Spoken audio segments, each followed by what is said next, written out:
Recording in progress.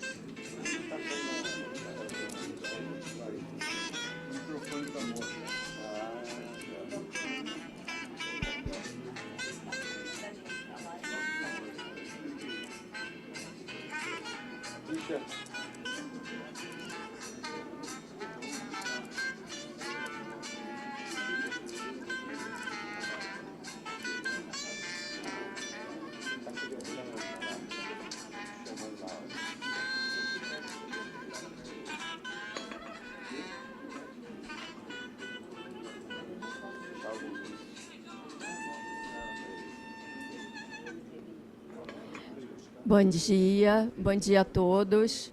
Eu estou sem retorno do som, mas eu espero que vocês estejam ouvindo aí. Não estão me ouvindo? Então vou ter que falar um pouco mais alto. Estou ouvindo. Tá bom. Então Não, vou falar aqui, mais alto aqui. Online estamos ouvindo bem.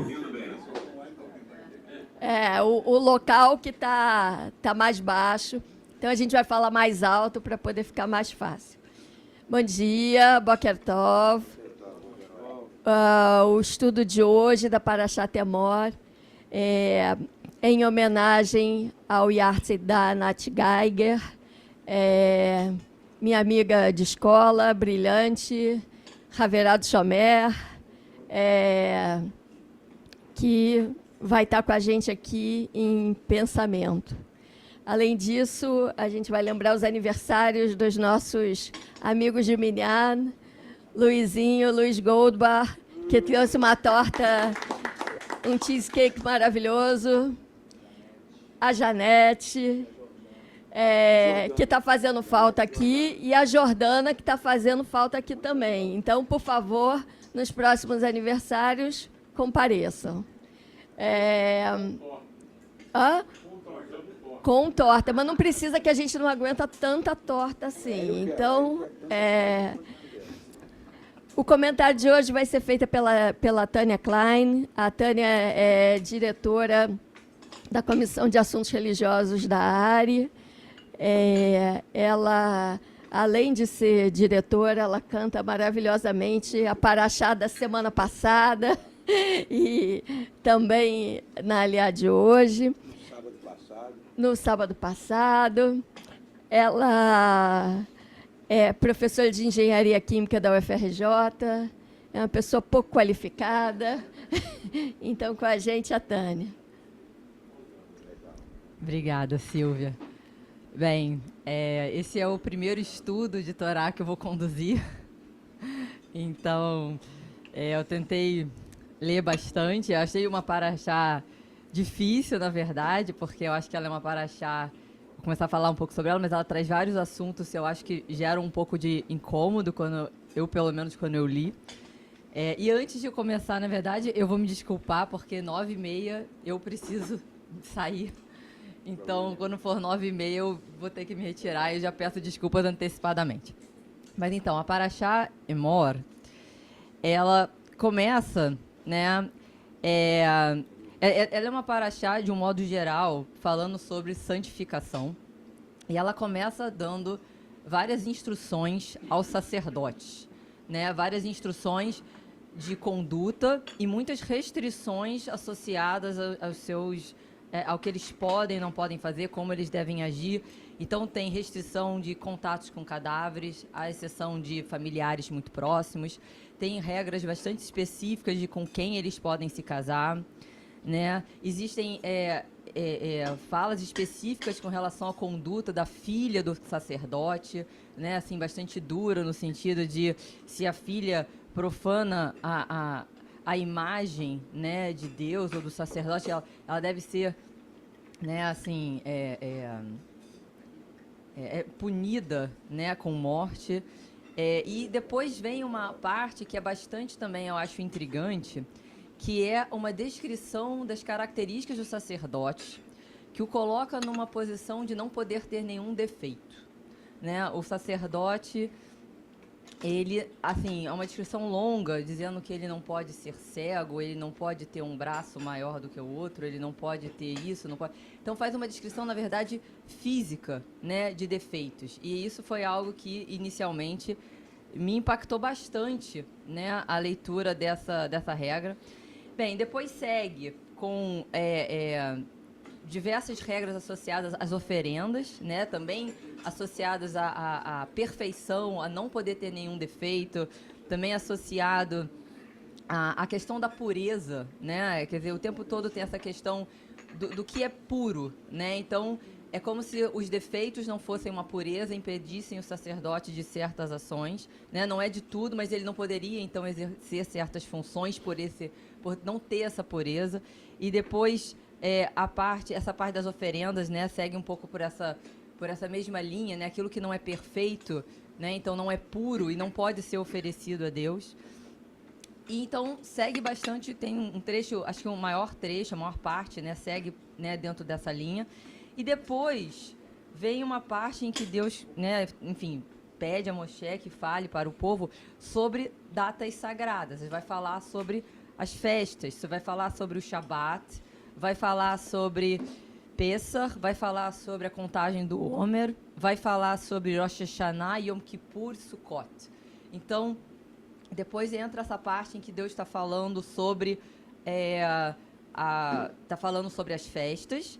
E, por fim, bem no finalzinho, vem uma parte que conta um episódio, né, em que teria havido, né, por parte de um homem que, enfim, era meio israelita, né, falava que a mãe era judia, mas o pai era egípcio, e aparentemente ele fala algo que seria uma blasfêmia a Deus e ele acaba sendo condenado à morte. E, enfim, no decorrer disso também tem algumas passagens que eu acho que são bastante discutíveis, né? Então, assim, esse é um resumo da Paraxá. E agora eu vou fazer, então, alguns comentários sobre todas essas passagens, né? Com relação a todas essas passagens que eu falei. Bem, então a primeira delas, né, que fala bastante sobre essa questão dos sacerdotes e fala bastante sobre essa questão dos defeitos. Bem, eu, enfim, li muitos e muitos textos para tentar ir buscando, quer dizer, eu acho que é um tema que diferencia bastante a linha do judaísmo, como cada um interpreta essa parte, né? Eu, assim, parando para refletir, para pensar um pouco sobre, enfim, até as últimas discussões que a gente teve, o sacerdote, né, o templo, os sacerdotes, tem uma questão aí de idealização, né? Mas é uma figura que, aos poucos, ela foi deixando de existir. Então, o sacerdote, antigamente, ele tinha, né, um posto que se colocava um pouco como um intermediário entre o povo e Deus, né? E essa figura ela foi deixando de existir. E então alguns justificam um pouco por essa linha essa questão.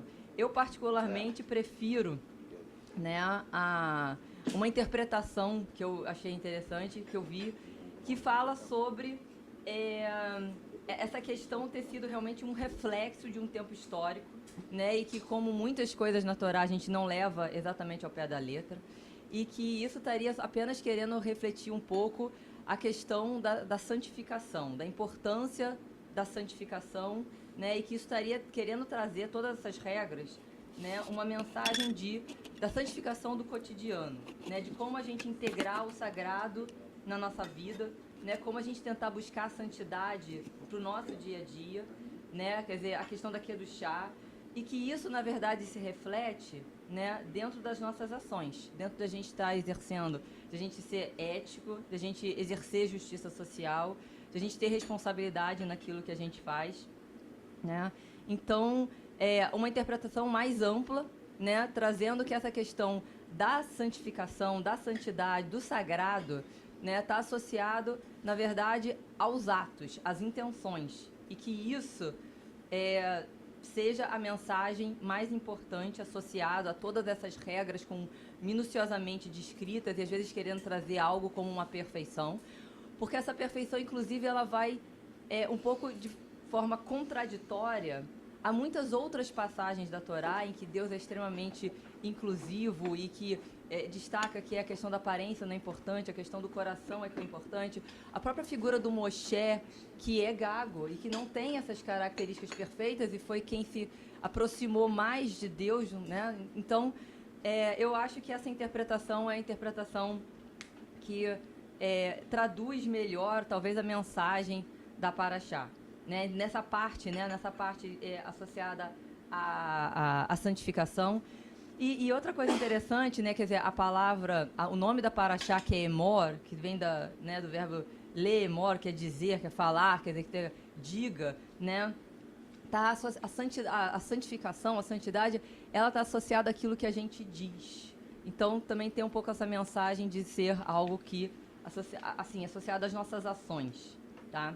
Bem, então aí depois a gente passa para a questão das festas, e como que as festas elas se relacionam com essa questão da santificação, desse tema global da Paraxá. As festas, a marcação, né, quer dizer, a descrição e a imposição da comemoração das festas, ela estaria associada a uma santificação do tempo, né, a uma forma de uma orientação marcando o comportamento que o povo deve seguir. Né? Então, marcando a importância da comunidade, da celebração conjunta, né? Uma forma de reforçar os valores éticos, né? E também de trazer certos significados importantes de cada festividade. Então, Sukkot estaria, por exemplo, associada ao ensino da gratidão. Rosh Hashanah e Yom Kippur, a questão da renovação espiritual, que a gente discutiu também bastante na última, na Paraxá de Haremot, porque está associada a Kedoshim, associadas a Yom Kippur. A festa de Pêssar associada à questão da liberdade. E a outra questão também é uma certa relação, né, que essas festividades, assim como a marcação delas, tem com o próprio ciclo, né, de agricultura e que regia, de um certo modo, né, a época, o povo. Então, está associado, quer dizer, entra, né, toda essa questão, ela entra nessa questão nessa santificação das ações, né, e com as festas como uma forma de marcos temporais que orientam a ação do povo. E por fim, esse episódio, né, enfim, desse incidente que acontece com o rapaz e que ele, né, faz até assim no momento de discussão, no momento de raiva, ele faz uma blasfêmia a Deus. E aí acaba sendo condenado à morte. Então, e aí dentro desse trecho, né, dentro desse trecho, vem também duas coisas que eu acho que são importantes, né? Uma delas é uma expressão que nós já ouvimos e ela está aqui escrita na Torá de uma maneira bastante explícita, né? E que inicialmente eu também estranhei, que é a questão da reparação olho por olho, dente por dente, fratura por fratura, algo morte por morte. Então, algo que é muito pesado, né? Mas que nunca foi interpretado literalmente dentro do judaísmo. Quer dizer, foi sempre interpretado que isso quer dizer que toda vez que há algum tipo de injúria, isso precisa ser reparado, compensado de forma justa, né? E que então a busca, quer dizer, então essas palavras, elas não são literais, mas sim que você precisa buscar algo que faça uma compensação justa a algo que eventualmente tenha sido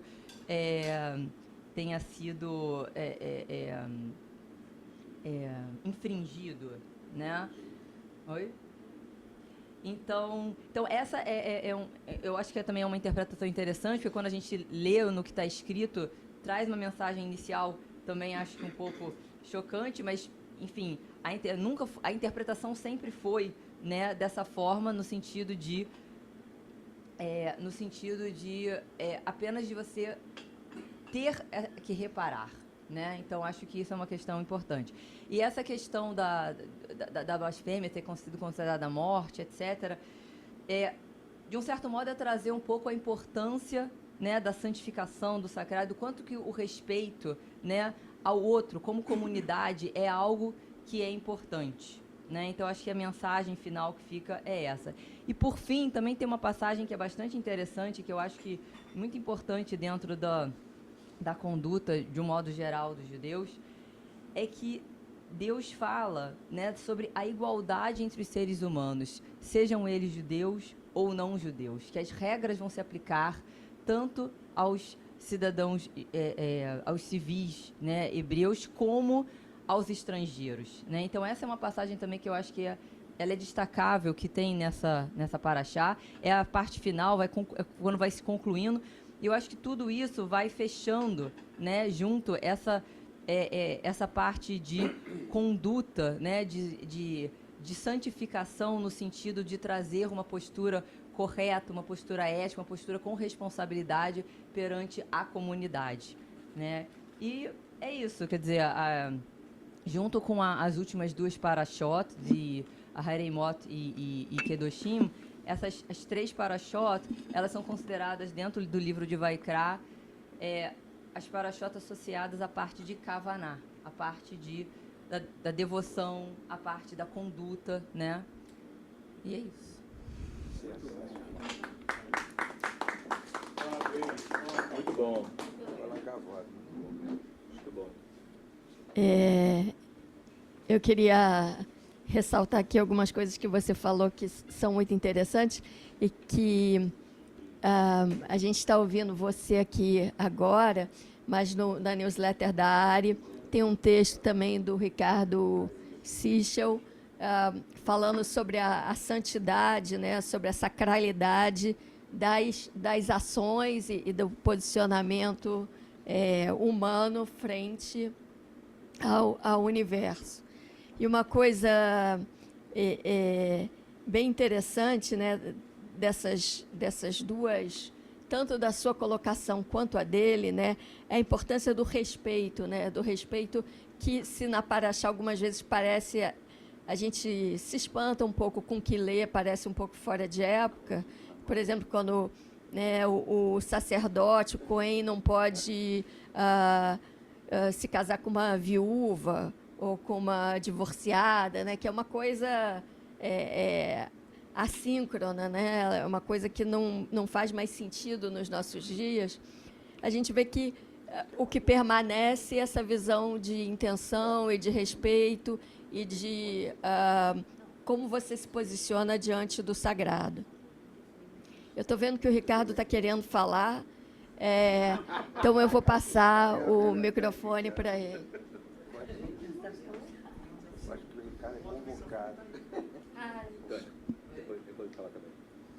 Bom, em primeiro lugar, obrigado pelo estudo e espero que seja o primeiro de muitos.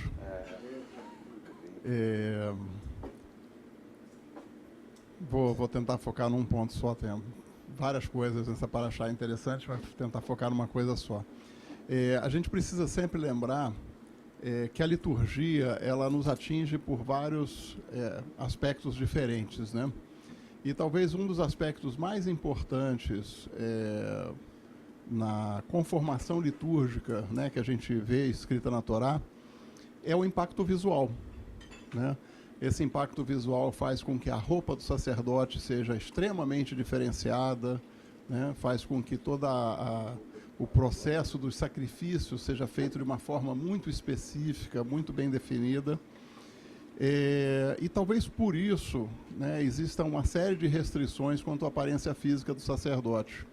Talvez aí tenha uma relevância sob a ótica de que não se queria, não se gostaria que o sacerdote chamasse a atenção por qualquer outro aspecto que não que fosse a própria liturgia, se fosse o próprio ato que ele está performando.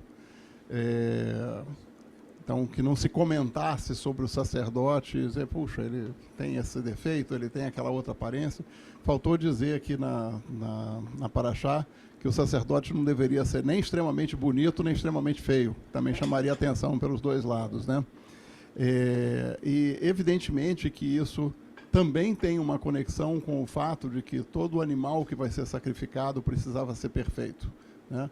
Então, parece ser uma coisa correlata de que o animal sendo sacrificado e aquele que faz o sacrifício deveriam ter algum tipo de restrição em relação àquilo que não é o habitual, aquilo que não é o comum. Se a gente transportar para os dias de hoje, né, a gente não tem mais a figura do sacerdote, e eu sempre digo que um rabino não tem a mesma função que o sacerdote tinha, bem diferente, mas ainda assim existe também uma correlação em relação aos aspectos que hoje mais nos impactam em relação à liturgia. E eu diria que hoje o que mais nos impacta na atuação litúrgica de um líder comunitário, de um rabino, de um razan, é a palavra, né? É o fato de que a palavra dita é o que nos chega, a gente tem mais relação, ainda que a gente tenha muitos elementos visuais, né? O momento em que o Aron HaKodesh é aberto, o momento em que a Torá circula entre nós, tudo isso gera impacto visual também. Mas o mais importante hoje, me parece, é o impacto da palavra. E, muito provavelmente, isso tem, me parece, né, conectado com a situação descrita na história no final da Parashá. Ou seja, o impacto que as palavras têm sobre os outros, a importância que cada palavra dita tem, tanto para aquele que fala como para aquele que escuta, né? Então, os nossos líderes comunitários têm que ser muito cuidadosos e muito respeitosos em relação àquilo que dizem e devem procurar sempre trazer, né, através do uso da palavra, essa proximidade que um korban, que um sacrifício pretendia trazer para a comunidade. Muito legal. Vou passar a palavra. Eu acho que o Assayag pediu primeiro, né? Aí depois, então, a Assayag depois... Não, é só um pouco, um comentário rápido também, sendo direto aqui também um ponto específico, que é muito com relação à questão da literalidade, né, assim, né, do cuidado do que a gente tem que ter com as palavras que a gente lê, né, nas escrituras, né. Então, assim, seja nessa Perashá, seja nas demais, que é o que diferencia talvez a questão, e seja no judaísmo, em qualquer outra religião, é o cuidado com os extremistas, né, com os extremos, né, assim, então a leitura ao pé da letra, né, então a blasfêmia, as punições, enfim, é o que talvez diferencia aqueles que refletem a religião como um caminho, né, de uma evolução espiritual, talvez aqueles que seguem às cegas ao que está lendo para a um caminho talvez sombrio, né, seja em qualquer religião. Então, só para a gente ter cuidado com o que a gente lê, com o que a gente reflete nas leituras. Tânia, obrigado, muito bom. Sábado passado a gente discutiu bastante sobre o Kohen Gadol, né? E com o André, foi muito bom. E a gente, em um dado momento, a gente começou a fazer umas analogias, né? E roupa, vestes, posição, né? Que ele fazia coisas que só ele poderia fazer, né? A gente vê em outras religiões isso hoje muito, para a gente, muito claro, pelo menos para mim, muito claramente. Mas é importante dizer o seguinte, que, como o André falou, que depois da destruição do segundo templo, o Kohen Gadol desapareceu, né? E assim, como o Ricardo muito bem falou, o Kohen Gadol tinha funções completamente diferentes do que um rabino hoje em dia tem, e do que um razan tem, que qualquer pessoa que esteja liderando uma comunidade tem. Então é muito importante o que o Assayag falou aqui agora, e eu corroboro tudo que você falou, porque realmente o radicalismo é ruim sempre, na minha opinião, seja para um lado ou para o outro. Então a gente tem que ter muito cuidado como a gente lê, como a gente interpreta e o mais importante, como a gente transmite isso para uma comunidade. Obrigado aí, muito bom. Tá, não, o que eu queria dizer é o seguinte, eu sabia que eu gostava de escutar a Tânia cantar, né? E agora eu descobri que eu gosto de escutar muito quando ela faz o estudo, assim, que foi realmente, ela leva de uma maneira muito tranquila, muito, né, a gente consegue absorver muito bem. Tá? Sobre essa questão de como deve se vestir o razano e o rabino, né? Eu me lembro de uma história, que eu não sei se é folclore ou não, de alguém que usava uma meia amarela que chamava muita atenção. Meu tio sempre falava isso, que ele teve que chamar atenção, não sei se era um rabi, não sei se era um razan, que quando ele cruzava as pernas na Bimá, aparecia uma meia amarela e que aquilo, enfim, só falava da meia amarela e a reza, entendeu? Então a gente tem que ter o cuidado, né, de tanto não usar o efor, né, não tem mais sentido usar as pedras, não dá. Ao mesmo tempo, né, também não pode usar uma coisa, olha ali, aquele troço ali, sei lá, uma coisa velha, né, ou olha ali, quer dizer, o rabino tem que estar trajado de acordo com o meio, né? Agora, recente, a gente foi a Los Angeles. Los Angeles é uma sinagoga tipo cool, né, bicho grilo, parecia meio hair. O rabino, o razan, ele realmente tinha um jeito hair de ser, mas ele estava totalmente dentro do espírito da sinagoga, né? A minha filha falou, que é isso? Ela nunca tinha visto. Minha filha, ela tem 17 anos, mas tem cabeça de 70, assim, algumas coisas. Ela é uma crítica para ver se ela melhora um pouco. Mas, assim, então tem essa situação. E, por último, eu queria dizer o seguinte, né, é uma coisa que eu sempre repito, aqui a gente tem memória fraca, talvez não vou lembrar, mas o que a gente tem que fazer primeiro? O que é importante ou o que é urgente? Né? Essa paraxá. Depende do quadrante. A gente tem que fazer primeiro o que é urgente e o que é importante. Nessa paraxá, assim, um estudo em 2019, eu cheguei à conclusão que essa paraxá aponta para a gente que o importante venha na frente do urgente. Então, o importante, nesse caso, é fazer esses hagim, é parar com tudo, se reunir, festejar, né, rezar, etc., independente se tem uma outra urgência e etc. Quer dizer, o importante não pode ficar depois do urgente. Tá? Então é isso. Vai para onde?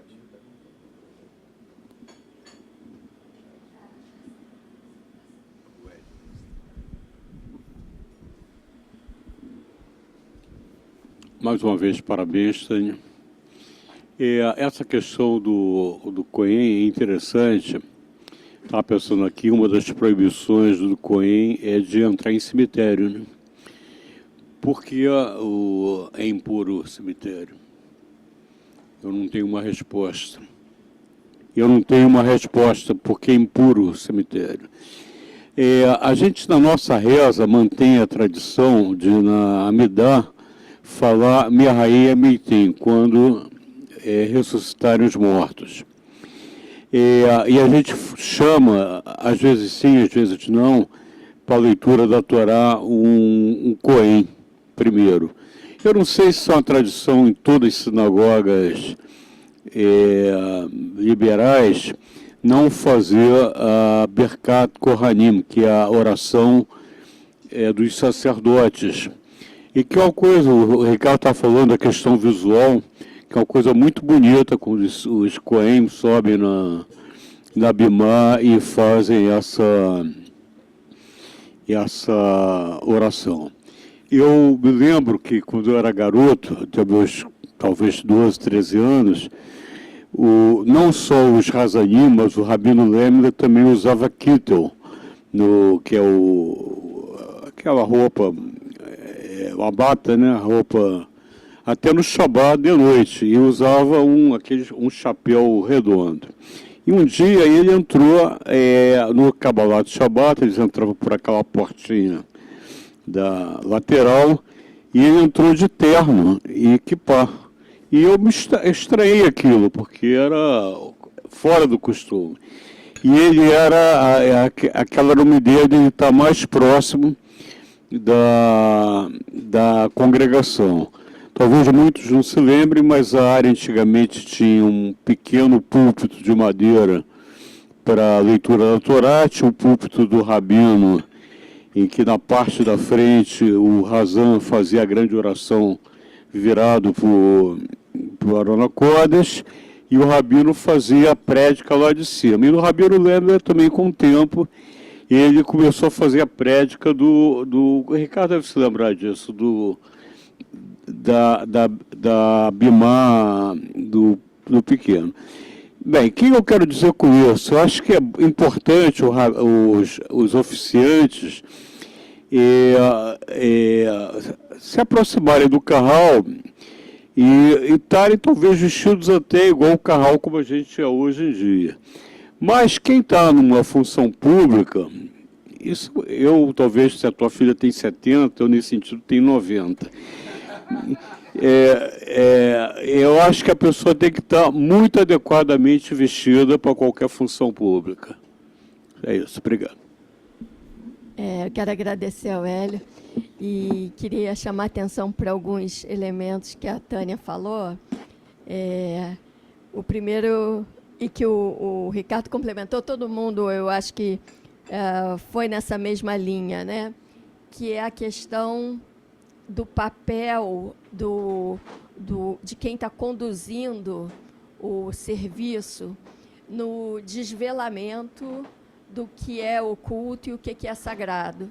Então, na aproximação com o culto sagrado, existem regras. As regras, na época, eram algumas que valiam para o Kohanim, para o Kohen Gadol, para a forma dele se comportar na própria vida, né, com quem ele se casava, como é que ele, aonde ele pode ir, aonde ele não pode ir, mas que também hoje elas existem, de certa forma, né? Sei lá, eu vou falar uma coisa que aí eu tenho 15 anos, meia de bolinha, meia amarela, eu não me incomodo. Mas não é meu nome.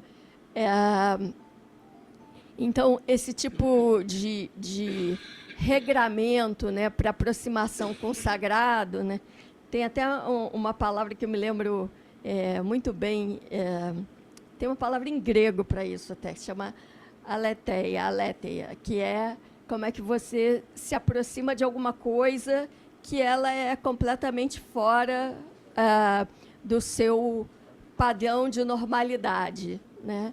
Que é alguma coisa especial. Então, quando a gente abre o Arona Kodesh, a gente está fazendo isso também, né? E aí, quem está conduzindo o serviço também tem esse cuidado. Germano está querendo falar também.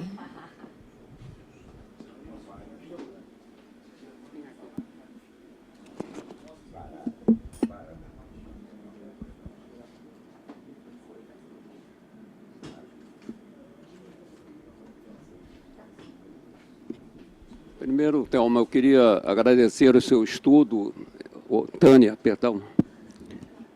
E o que mais me chamou a atenção é o seu jeito didático de fazer o estudo, que não é fácil, e você começou com uma paraxá de Levítico, que é mais difícil ainda, mas, no entanto, você didaticamente, eu acho que você, como professora, consegue fazer isso com muita habilidade. Lhe agradeço.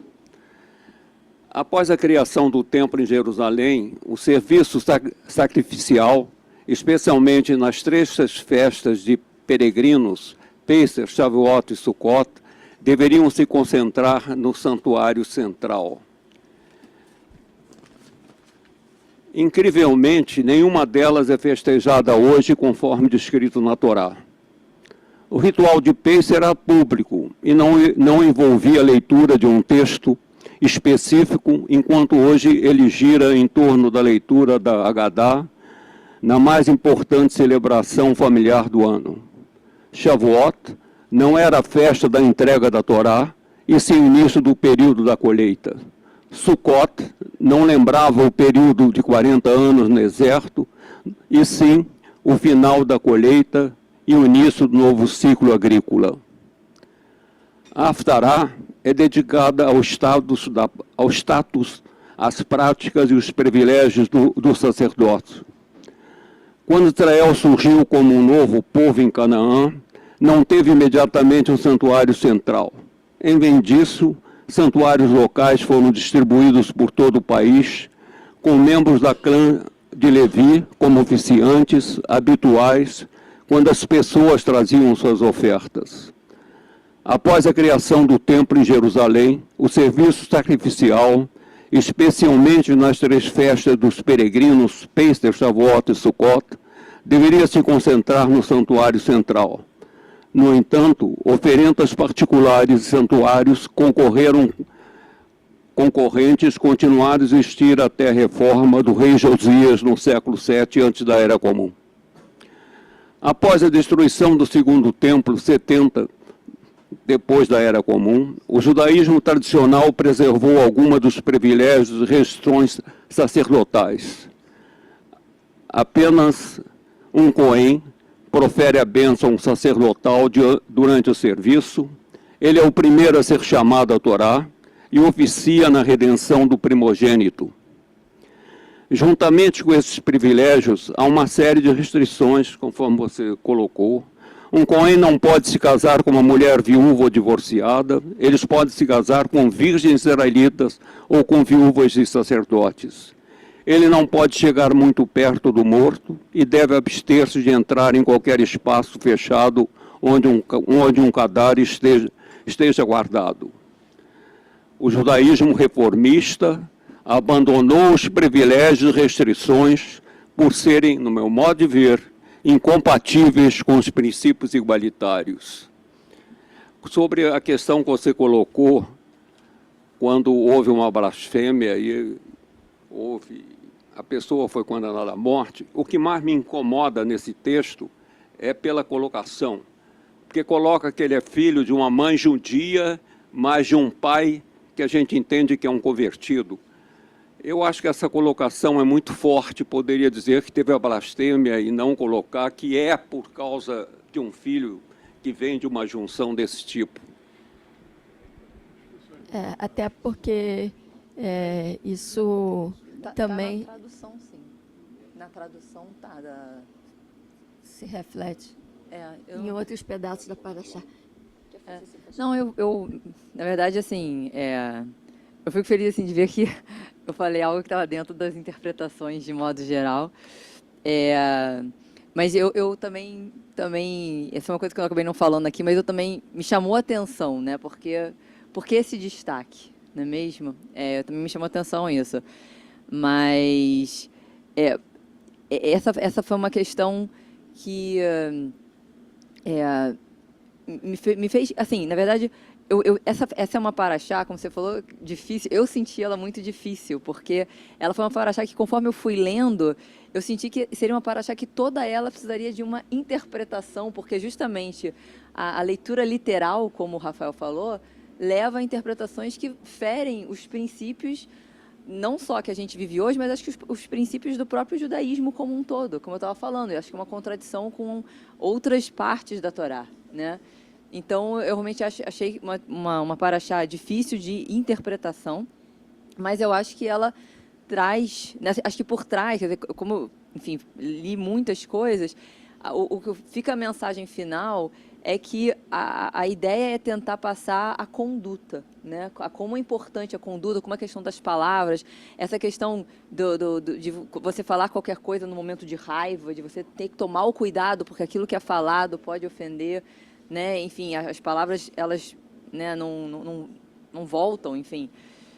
Mas é isso, tem muitos pontos que acho que são um pouco intrigantes quando a gente lê e quando a gente leva mais ao pé da letra, ou quando a gente é mais estrito ao que está escrito. Eu senti bastante isso nessa paraxá também. Tava. Bem, mas é isso, eu vou ter que me retirar agora, então. Eu queria agradecer a Tânia, mais uma vez, pela sua espetacular contribuição. E queria agradecer também a presença, né, online do Paulo Geiger, da família Geiger. Abrir o microfone, se eles quiserem falar também. Paulo, fica à vontade. Acho que, por enquanto, não vai falar. E também o nosso representante internacional, Charles Steinman, que está conosco, né? Agradecer a presença e, se você quiser comentar, inclusive, esse papel, né, do condutor né, que você tem tanto conhecimento, estudo e publicação, né, sobre o Rabino Lemley e esse papel de aproximação com o sagrado. De tudo que ela falou, fica tão claro que muitas vezes nós esquecemos que tudo acontece pelo verbo, né? Deus não cria o mundo com... Não é o Harry Potter com uma varinha, né? É o verbo, a palavra, né? E ela é muito negligenciada hoje em dia, a palavra. E como ela é importante, o que a gente diz, o que a gente escreve e o que a gente lê. E a palavra é o centro de tudo. Especialmente, bom, a gente tem que... nesse caso, né, a gente fala português, e como o verbo é importante na nossa língua. O verbo, porque o verbo indica uma ação. E não adianta ficar só no verbo é ação. Então, isso são coisas muito interligadas e tem que ser lembradas o tempo todo. Leiam e escrevam. Obrigada. Obrigada, Charles, mais uma vez. Eu queria perguntar se o André Stein está online, se ele gostaria de fazer um comentário.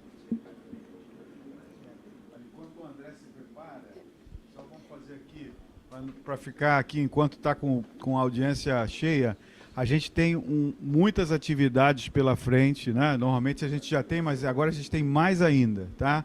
Quer dizer, obviamente, amanhã Kabbalat Shabbat, depois Shaharit Shabbat, mas na segunda-feira começamos, temos a honra de ter o Rabino Daniel Goldman conosco, muito bom, e uma série de cursos, de conteúdos assim maravilhosos, tá?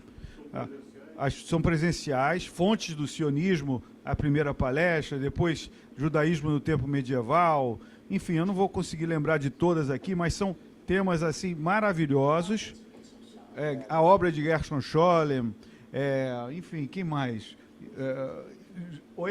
As bruxas judias, enfim, olha, vale a pena consultar, são temas maravilhosos, não vou dizer que são inéditos de discussão aqui, mas raramente a gente vê isso sendo discutido assim com quem, de fato, tem profundidade.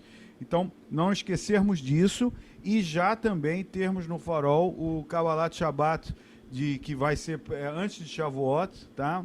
Um Kabbalat Shabbat que vai juntar, né, o que a terra nos dá com o que o céu nos dá, né?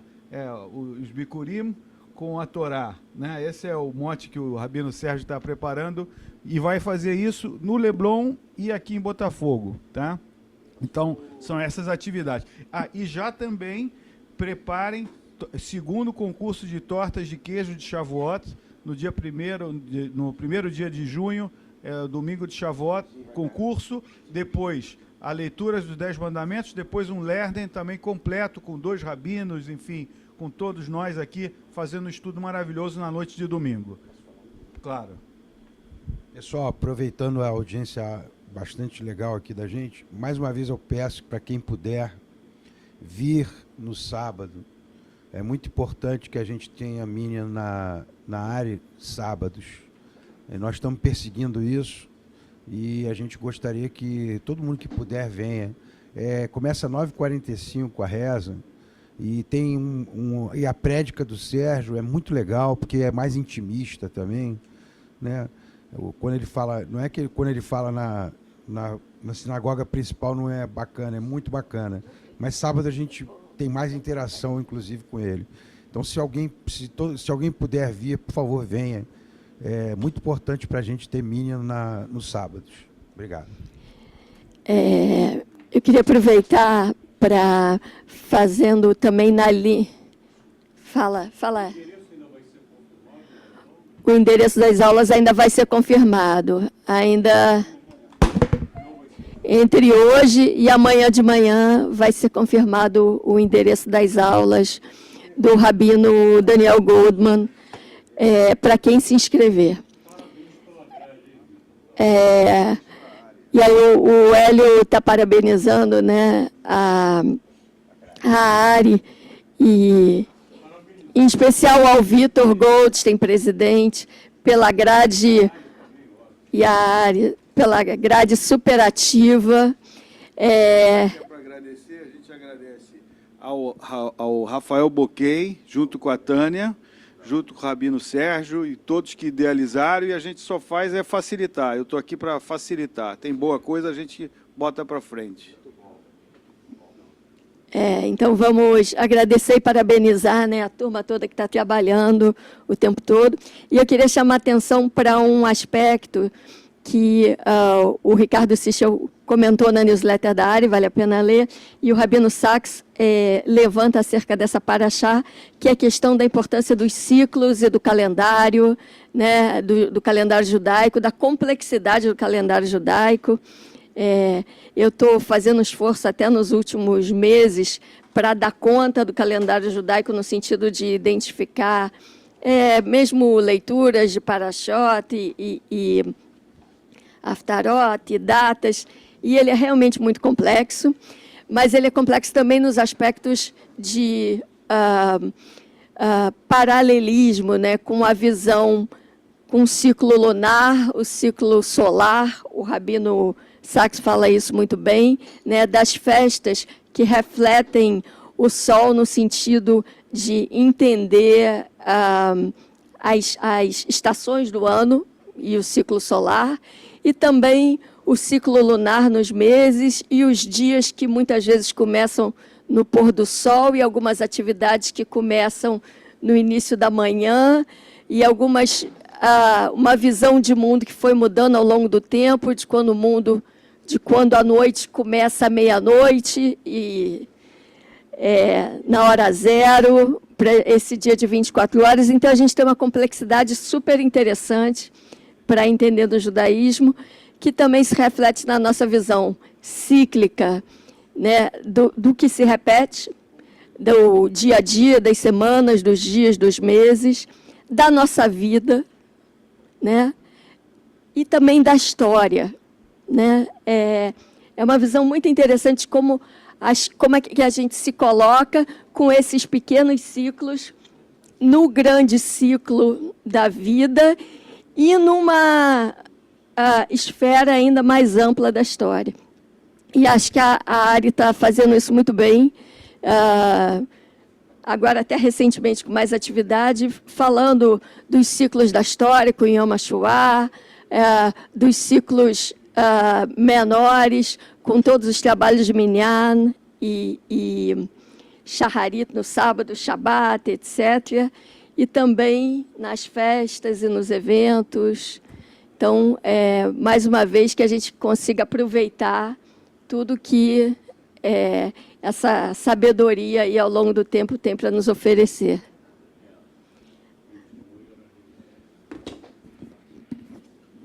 Bom dia a todos.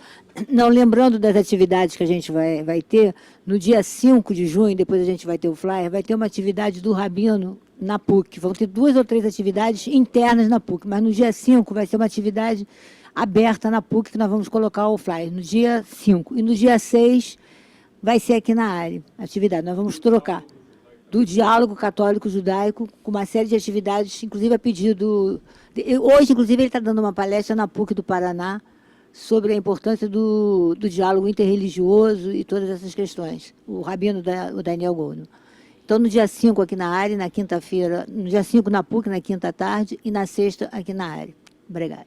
Gente, então, eu queria agradecer mais uma vez. Bom dia a todos. Boker Tov. Shabbat Shalom a partir de amanhã. E vamos fazer Birkat Hamazon aqui.